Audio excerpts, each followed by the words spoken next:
Private ব্যাংকগুলো আসাতে কিন্তু অনেক পরিবর্তন আসলো। আমরা যদি ওই সময়ে দেখি, ওই সময়ে current account, savings account, fixed deposit, আর কিছু নাই, প্রোডাক্ট খুবই সীমিত। সীমিত। আর বা ওই যে সঞ্চয়পত্র ছিল গভর্নমেন্টের।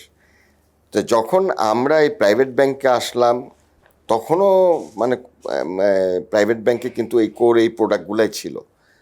আমরা যখন বিদেশি ব্যাংকে আসলাম, বিদেশি ব্যাংকে ডাইভার্সিফাইড প্রোডাক্ট আছে, মানে একটা সেভিংস অ্যাকাউন্টেরই 4 ধরনের প্রোডাক্ট আছে বিভিন্ন ফিচার অ্যাড করে, বা একটা কারেন্ট অ্যাকাউন্টেরই 3 ধরনের প্রোডাক্ট মানে আছে। সব ধরনের গ্রাহককে তারা গ্রেপ করে। হ্যাঁ, তখন আমাদের যেটা আমাদের যদি 17 কোটি লোকের 10 কোটি তো যুবক যুবতী, এরা এখন কি করে? এরা internet banking, they don't want to go to the ইয়েতে ব্রাঞ্চে যাচ্ছে। ব্রাঞ্চে যে টাকা তুলবে।